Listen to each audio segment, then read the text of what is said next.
Oh man, Johnny, we got our next mission. Command wants us to build 2 VTAC barriers. All right. Good morning, Mr. Lamb. How are you? Man, I'm doing great. How are you? I'm doing well. I had the idea, and Command has given me the direction to build a couple of VTAC barriers, but I wanted to make sure that they weren't patented or copyrighted or anything like that, and that I'm not breaking any rules or laws, and most certainly don't want you angry at me.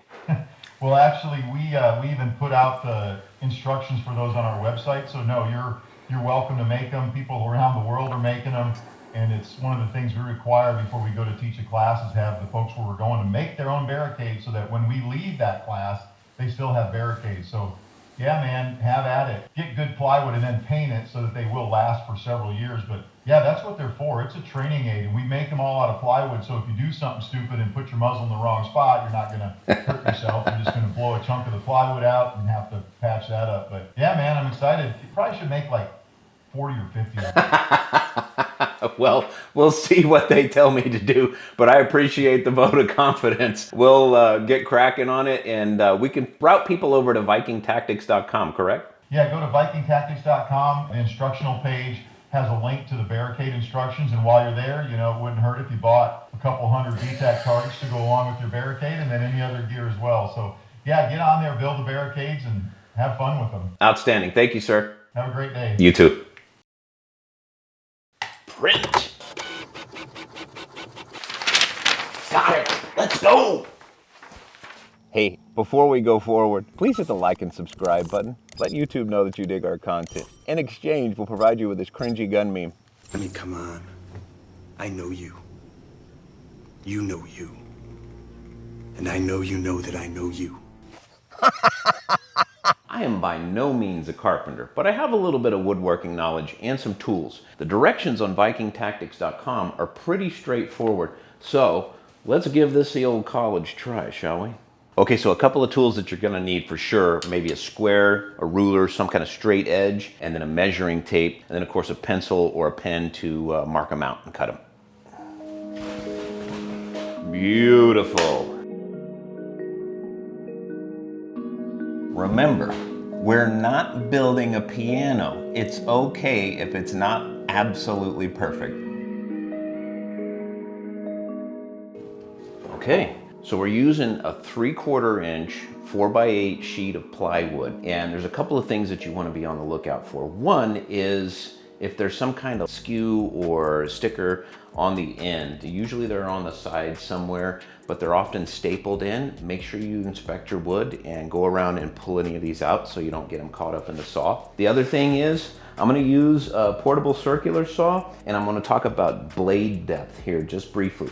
We don't wanna be too deep, and we don't wanna be too shallow. We want a good kerf, so you wanna be about a 1/4 inch on the bottom side of your wood so that you have a nice good kerf and you're not cutting too deep, potentially dragging the blade, but you're also not gonna cut too shallow so that you don't get all the way through. Eyes and ears, the range is going hot.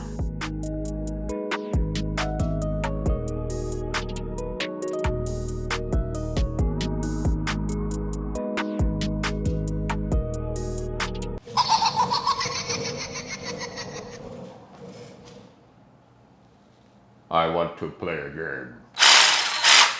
All right, so just a few tips here, but one of the things that we were using is called a plunge cut, and that's basically where you start in the middle of a piece of wood and you slowly let the blade down so that it cuts down and creates your kerf. Now the thing about this is you want to be very careful because you have to keep it straight and then go slow and let the blade work its way through the wood. You don't want to force this, you don't want to rush it. And what happens is you'll end up with a piece like this where at your corners, you may not have gone all the way through. That's okay, because we're going to use the jigsaw for that, and we'll go in and we'll clean up our corners.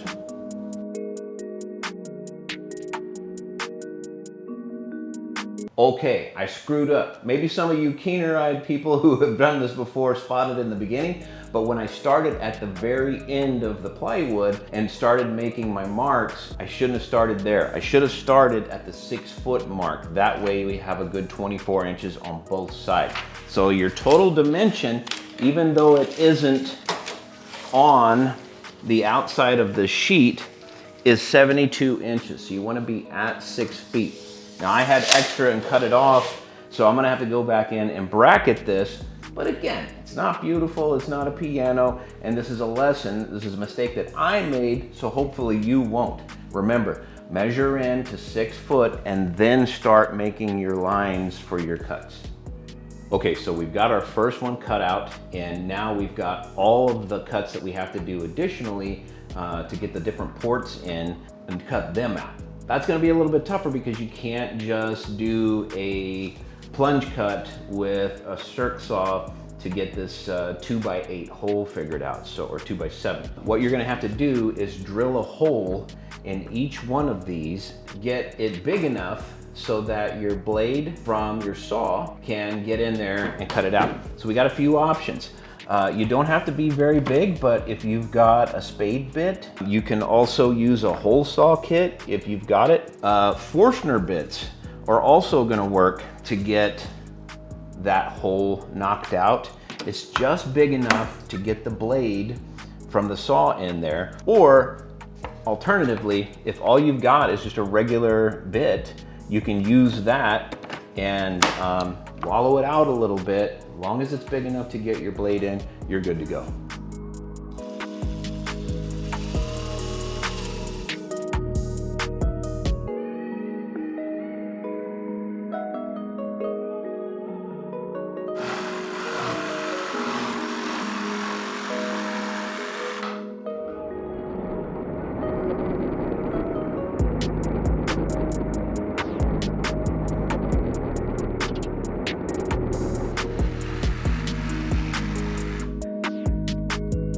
That's it. Oh man, we got all of our ports cut, everything's knocked out. We're about ready to get this thing standing. So when it comes to that, you've got a couple of options. There's obviously some legs and some shoes that you can apply to this, but we reached out to MGM Targets and they sent us some stands that they specifically designed for VTAC targets. And we're gonna mount those up right now. It's gonna require a little more drilling, but it comes with all the hardware you need to get them going. Oh, it's too big.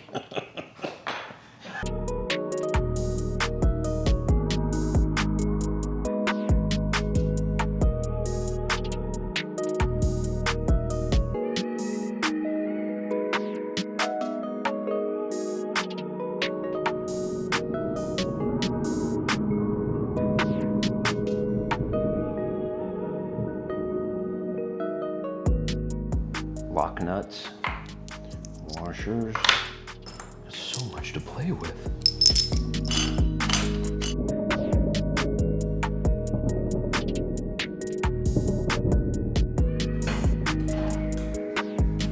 All right.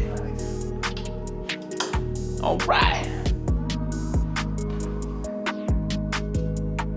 It's alive. Alive!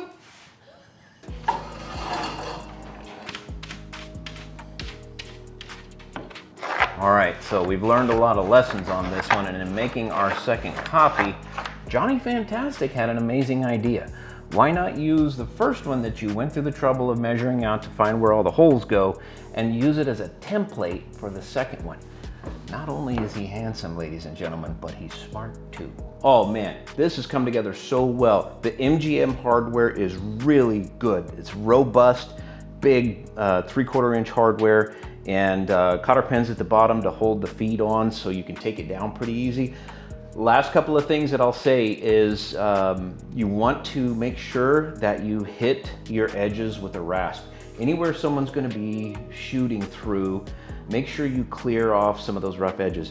It's not wood, it's plywood, so it's going to be a laminate and it won't come off as cleanly as a nice piece of wood. But you want to make sure that anyone using this is not going to get splinters if you can avoid it. And then make sure you paint it. Mr. Lamb said, use latex paint, put it on thick, make sure you get the top surfaces especially so that you can protect it from the rain. Man, let's take this thing out to the range and try it out. One day later.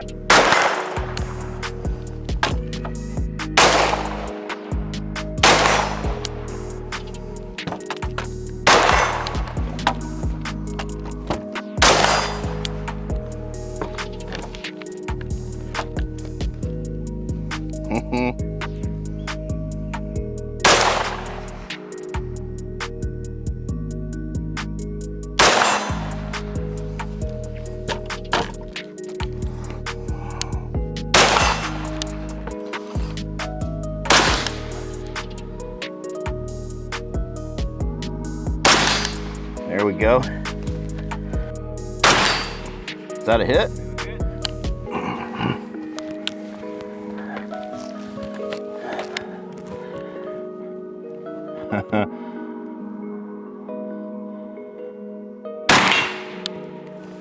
Nice.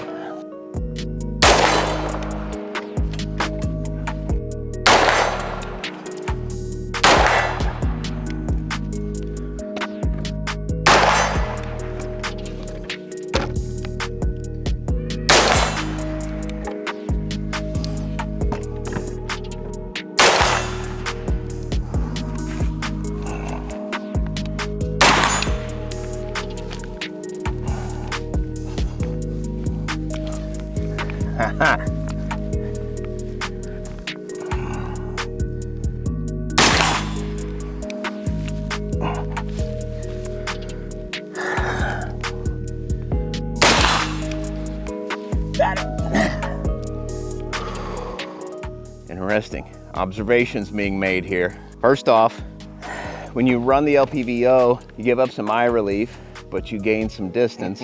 That's helpful for getting on, but in the transitions from when you go from eye to through view, you get lost, especially when you have to reposition, get into different places. The red dot is just so much cleaner, it's quicker. You don't get swallowed down that tube of eye relief or scope shadow if you're not exactly on. So definitely what you gain in being able to view clearly at distance, you lose when you go through the transitions using the red dot. It's just so much quicker and easier.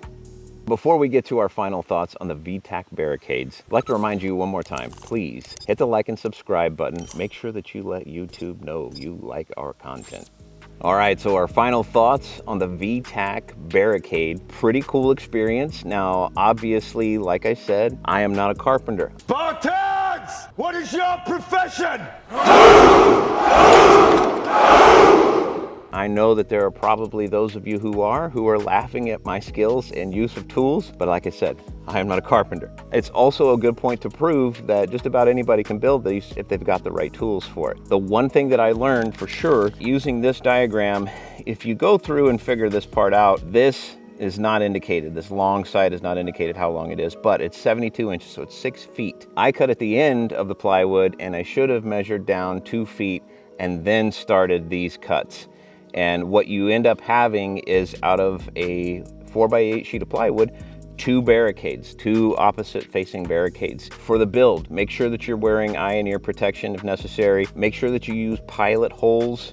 Be careful if you use a plunge cut, because if you're not gentle when you go through, you might have it bite and kick back on you. Make sure you clean them up when you get everything finished up. Make sure you sand down any really rough spots, because you don't want to be catching a 2-foot splinter out here on the range when you're trying to work these problems. So the mistake that I made, I definitely started at the top instead of measuring down 2 feet and cutting in. So I ended up cutting that piece off in the bottom and then putting it back together with a couple of brackets. And it's still solid. It's really solid, especially when we added the MGM supports to it. So the wonderful thing about wood is, you know, unless you cut something too short, you can usually fix it, and we ended up doing that. So learn from my mistake, don't do that. Now the actual part about shooting them is very interesting. It's difficult. It's meant to be difficult. It's meant to put you out of your comfort zone. So often we spend time sitting on the flat range just shooting from standing or kneeling or maybe even prone, and this forces you to work problems to try to figure out how to line up on your target. You've got to think about height over bore. You've got to think about angle and what that does to your point of impact. Also just lining everything up.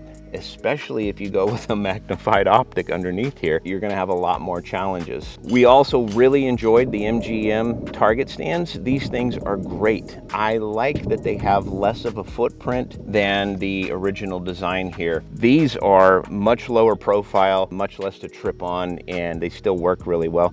Plus, with a cotter pin in the bottom, you can remove the feet for transport, or storage. Makes them pretty nice that way. So again, that's pretty much it for us. We had a great time with this project. Hope you get to build some too. We want to thank Kyle Lamb especially for stopping by. Thank you, sir. 14 years ago, that original video for the VTAC Barricade drill came out. Still serving people here and in Ukraine even. It's changing curriculum, the way people are thinking about using their rifles from different shooting positions. So very cool. Also want to thank MGM Targets. You can check these target stands out at mgmtargets.com. Thank you for watching. We'll see you on the next one.